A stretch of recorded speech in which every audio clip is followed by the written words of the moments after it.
النور مفتوح. السلام عليكم. Spacial.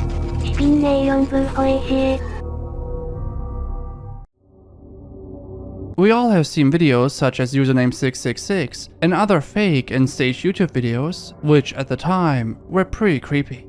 During this time, there were numerous attempts to create the creepiest video. Playo 2, now a lost media, was a video which was uploaded roughly a decade ago, somewhere in 2014 or 15, which was labeled as the creepiest video on YouTube. While this is currently lost media, I think the chances are quite high to find the original video. Through Wayback, we can find a YouTube channel named Mother8538, who has since been banned and had 5 videos in total at the time of the snapshot. These videos always only had one single word in their title, like play, wait, think, punish, and play 2, which seemed to be a sequel to the first video found on the channel. The channel was sitting at only 23 subs, the videos gaining significantly more views than that, but overall, not really a whole lot. Play 2 had the least amount of views, sitting at only 73 views. While this is lost media, the video in itself remained available and online for a very long time, so there are some bits and pieces that we can find on different websites, namely Chinese websites such as Bilibili, a YouTube equivalent. So the hunt begins. Around December 31st, 2022 on Bilibili, a user named Wax Dripping Bear Off, which is probably a translation error, would upload an image of a baby doll with the title Mother8538 videos. Attached were 2 more images, one of a girl, and the other also seems like a girl but looks significantly creepier. The last thing the author wrote was 2 photos. The carpet in the picture with the baby doll is the exact same as a different image, which seemed to be the thumbnail of Playo 2, so these seem related. What we also know is that Playo 2 was also reposted on the Chinese website XByX, which seems to be owned by Bilibili or is at least similar to it. And there we can find the following video. I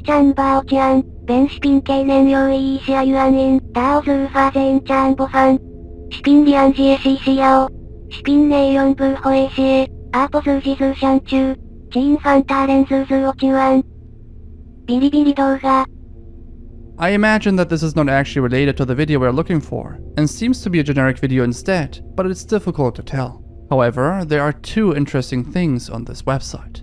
We have yet another image, which seems to be a real frame of the video in question. It's a person holding a lighter. Next to this image, there's text in Mandarin. The translation is quite rough, but it says, from YouTube user Mother8538, it's just a seemingly ordinary video that originally had very few views, but for some reason, it was included in the horror video and was included in the statistics as a penultimate number 1 in the number of views. However, due to the statistic, the number of video views soared. P.S. True, there is no work to bite the lighter. From the way I understand it, the video was initially not well known, thus had very little views, but after it got mentioned somewhere in some statistics, he probably means in a high score of creepiest videos, it soared, amassing a lot of views. There was a thread on our Internet Mysteries, also talking about the subject matter, and they also mentioned a high score or ranking type of video from Watch Data, where they included Playo 2 as the creepiest video. In their video, we can see the same person holding the lighter, so it definitely is a frame of the original video, and Watch Data also adds, user Mother8538 gives the viewer a stark warning that the worst is yet to come, hinting that something disturbing is about to happen after they use the lighter. My question is, how was Watch Data able to find such an old video, which only had 77 views at the time of them making this ranking video? And why did the channel get banned after? Keep in mind that Watch Data uploaded this video on the 24th of October 2022, which was multiple years after Playo 2 was originally uploaded. In the archive, the video merely had 73 views, so approximately in 7 years, the video only gained 4 views, one of which was Watch Data himself. At the same time, Watch Data included many videos with very little views in their ranking, so I imagine they might have browsed through some old forums where stuff like this was discussed to compile their list. So it's possible that Watch Data might still have the video somewhere, or they at least know how to find it. However, in my research, apart from the things I just discussed, there was no additional information. According to the Reddit user, ManyReflection3215, they claim that this frame with the lighter was the thumbnail of the video. Reverse image searching yields no results. Currently, these are what we are left with. Some images that may or may not be related to Play02 and a watch data video, where they claim that this is the creepiest video on YouTube, showing what appears to be a thumbnail of Play02. It goes without saying that there's always the possibility that this is a hoax, so just putting it out there. If new information surfaces, I'll let you know. On the subreddit Ask Reddit, the questions posted are usually pretty strange, but not really disturbing. However, in a post 3 months ago by a now deleted user, they ask, "To those who have accidentally killed someone, what went wrong?" The post quickly gained some momentum, amassing 14,000 upvotes and 5.5 thousand comments. There's no way to tell if the commenters will tell the truth, so it's up to you if you want to believe it or not. I picked out some interesting ones, which seem believable, with this one reading, "My dad is a garbage truck driver in a major city. A few years ago, there was a dead and crushed homeless man found at the dump. They went through the camera footage and the tickets for the trucks coming and going and narrowed it down to my dad's truck who dumped the man. The guy was sleeping in a dumpster. For those of you that don't know, there's a packer blade in the back of those trucks to squish the garbage to make more room. He didn't stand a chance." The next one is about an intruder, reading, "A crazy wasted guy broke into my house several years ago. He had a knife and was threatening me. My young son and I were the only ones home. I heard noise in my house and grabbed a baseball bat I keep under my bed and went to investigate, thinking it was probably nothing. The guy came at me yelling incoherently, and almost as a reflex, I cracked on top of his head with the bat. I think my adrenaline must have put more into the strike than I thought I was doing, and the guy dropped immediately. I called 911 and the police arrived quickly, but he was already gone. Crushed skull. I still have nightmares fairly often, but can't picture how else it would have ended without me and possibly my son being attacked." This one is extremely sad and tragic, reading, "This happened to my uncle back in the 1970s. He was coming home from work one night in a snowstorm and turned onto his road. His house was on the other side of a hill. He climbed the hill, and as he started ascending the other side, he heard kids screaming and yelling. Brakes were useless. He ran over a 10-year-old kid who was sledding down the hill in the middle of the road and killed him. It was his next door neighbor. There was no charge against him. Nobody sued him because it was clear that it was a freak accident. Even the kid's parents told him it was not his fault. However, my uncle, 53 years old, a World War II USMC combat veteran of the Pacific War, previously strong-willed, clear-headed, and not a drinker, drank himself to death in less than a year. Tragic all the way around." In the next one, the user describes what happened to their dad, reading, "It wasn't me. It was my dad a few years before I was born. He was a truck driver, and one late night while he was doing his normal drive between Sydney and Brisbane, a car coming in the opposite direction failed to make a turn. The driver was close to his destination and had likely decided to continue driving despite being tired. My dad had nearly 80 tons worth of truck going 100 kilometers per hour. He couldn't do anything. The car went under the front of his truck. The driver and his passenger were killed immediately. The passenger's 3 children in the back were pinned, but alive and awake and screaming. Being the early 90s, my dad had to run for the nearest house to get help. When he reached a farmhouse, he got them to call emergency. He couldn't bring himself to return to the scene of the accident. The screaming was already haunting him. From that point on, my dad couldn't handle the sound of children crying. It broke my family. The actions of one idiot who didn't take an effing nap. My dad still had to drive that route several times a week. I remember watching him grip the steering wheel so tight every time he approached that corner." There's one final story that I want to include, this time a sport accident, reading, "This was a hockey accident when I was 19. I'm 36 now. I shot a low slap shot and there was a net battle and my friend on the other team got shoved, fell over, and the puck hit him in his temple and shattered much of the structure. He died later because of the bone fragments in his brain. I stopped playing for a long time after that. Now, I play in the men's league and wear his number. Edit. I didn't expect to receive tons of comments and DMs. There are a lot to reply to, and really heavy to remember. Emotions came up that I haven't felt in almost 20 years. I'm really thankful for the outreach. I asked that we show this kind of love to people in person. When someone asked him how he is, he said, "I'm better now." I stopped playing competitive hockey after that though. We were both trying to go pro, but I wasn't willing after that or without him. He was a better player than me and did a lot to bring me up. This is a really old rabbit hole, but it still is so big and extensive that people nowadays are still digging up new stuff, and it was also recommended to me by a viewer through email. There's also a somewhat recent connection on Reddit to this topic, which is really bizarre. In 2006, the internet company AOL released a compressed text file containing 20 million search queries for over 650,000 users.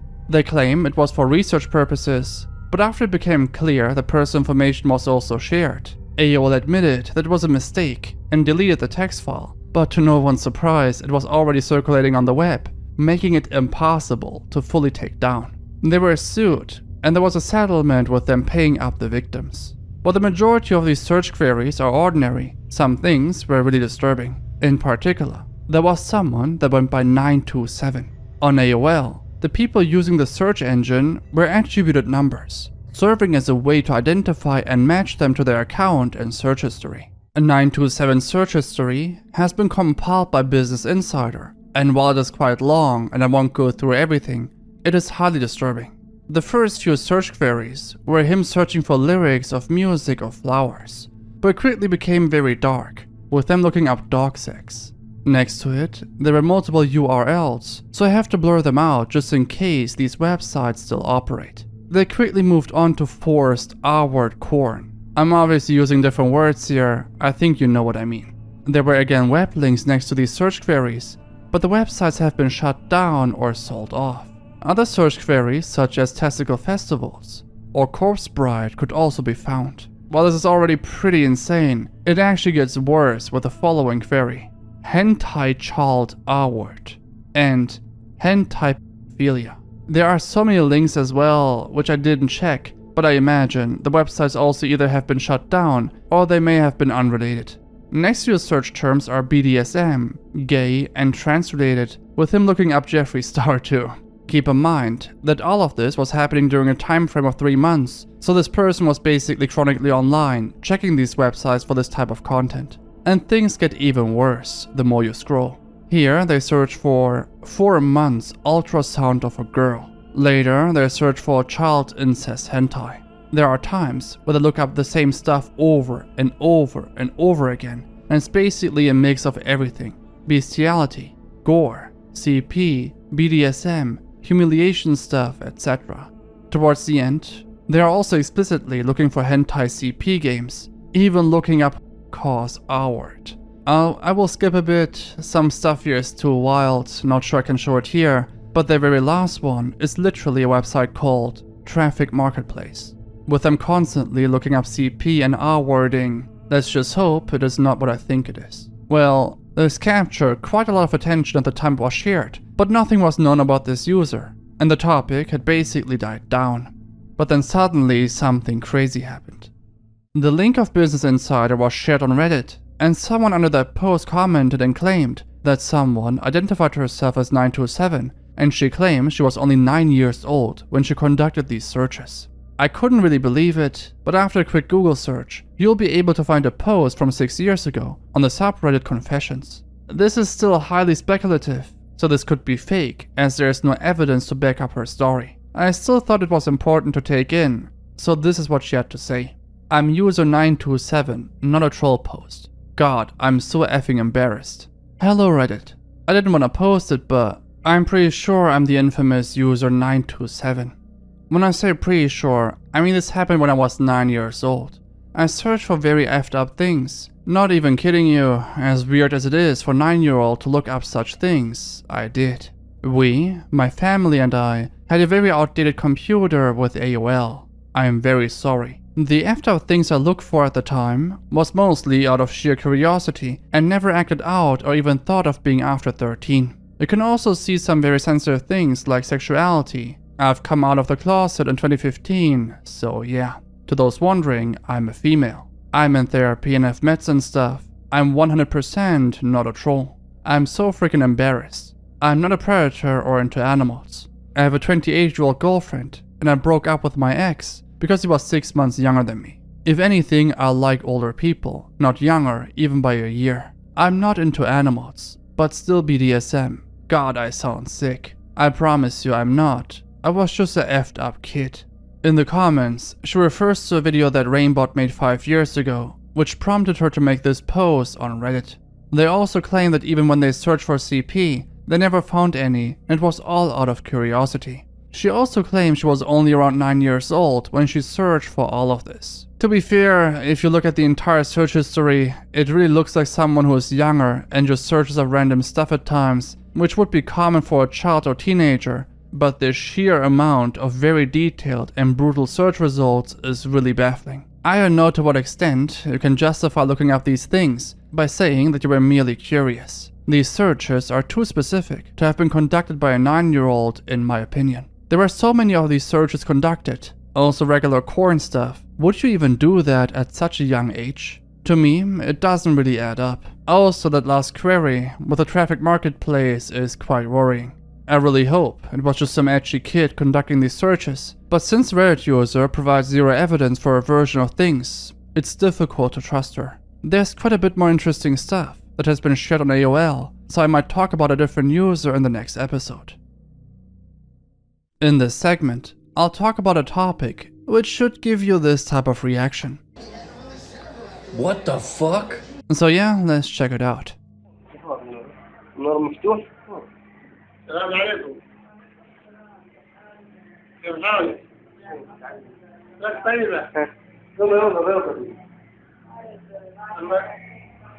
الله يشافيك. بخر راسك كذا. اسحبي راسك كذا. اسحبي ورا كمان ورا. هنا. خلاص روح ورا. تحركي شوي خلينا نشوفك. لا خلينا تحركي ورا شوي كمان.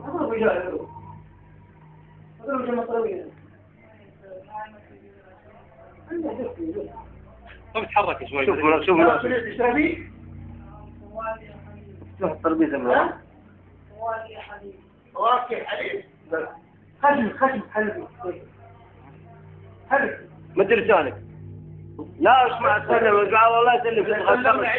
اعوذ بالله من الشيطان الرجيم. لا ما نسمع ولا كذا.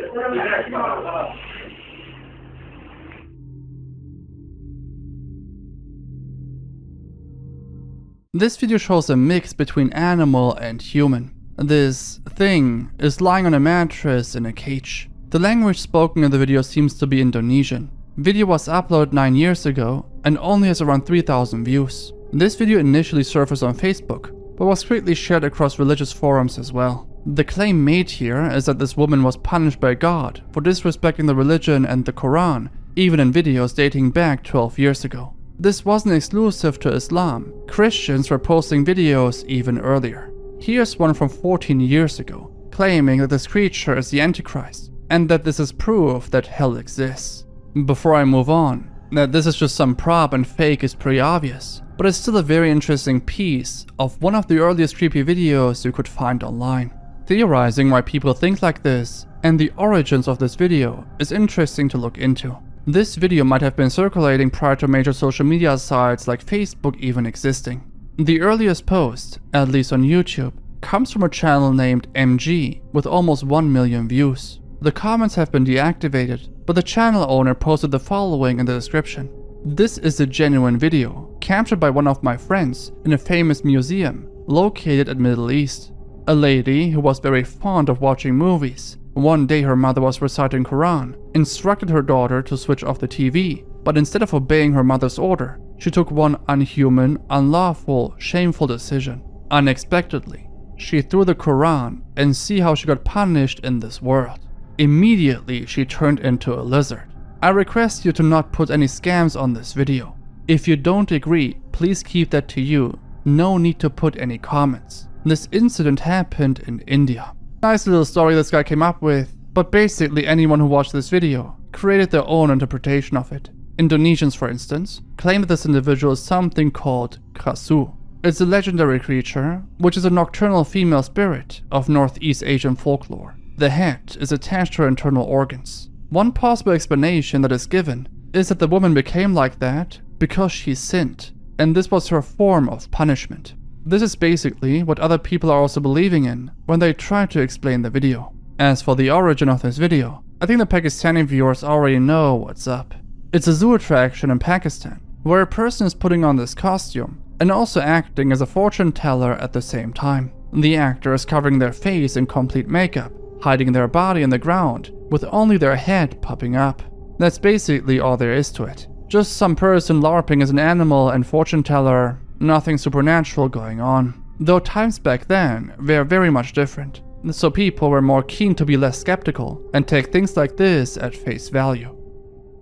In our online expanse where content is king, James Stobie carved out a unique niche. Known for his YouTube channel Stobie the Hobo, Stobie gained a following by freight hopping across the United States, with his most popular video being one of him heading from Illinois to Toledo to Chicago. I'm trying to get to Detroit.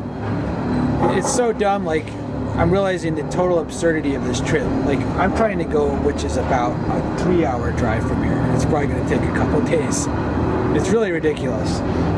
I think that train may have actually been a better choice, but who the hell knows, man? So, this will go at the worst to Columbus, or maybe it'll go to Detroit. There's a junction up ahead in Fort Wayne. We'll see what happens. So it's pretty much the exact same scenery as we were seeing in Illinois. This earned him a dedicated following who were captivated by his stories, lifestyle, and the charisma he radiated through the screen. James Stobie wasn't just another YouTuber looking for fame, he was an explorer at heart. Born and raised in suburban Maryland, he was educated and had a keen interest in geography, which perhaps foreshadowed his future pursuits. With a bachelor's degree from the University of Maryland and subsequent work experiences, Stobie's life seemed to follow a conventional trajectory until he decided to forego the expected path and embark on a life of adventure. His YouTube channel that launched in 2012 served as an online diary of his freight hopping journeys across America. For 5 years, Stobie crisscrossed the country, hopping on and off freight trains, and shared these experiences with the world. His content wasn't only about the thrill of the ride, but also painted a vivid picture of the American landscape, the intricate railroad system, and the transient lifestyle he led. Stobie's content stood out for its authenticity and heartfelt narrative. He didn't just showcase the adventurous side of train hopping, he also highlighted the harsh realities and dangers associated with it. Despite the perilous nature of his travels, his love for the rails and the freedom they represented was palpable. Through his videos, he built a community of fellow adventurers, rail fans, and those who live vicariously through his travels. Beyond the thrill of adventure, Stobie was a musician and a storyteller, weaving narratives that captured the imagination of his audience. He had a talent for bringing viewers into his world, making them feel as if they were there beside him, experiencing the ups and downs of life on the move.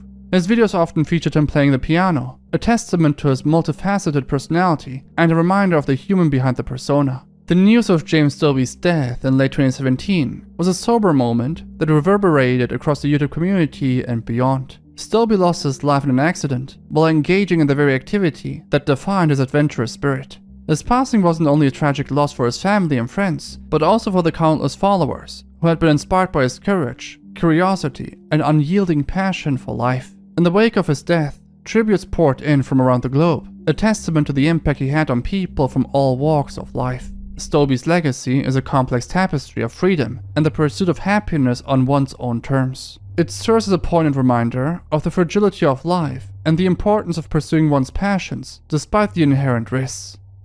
If you want something to binge watch, you can click here and check out a huge playlist of all newer videos.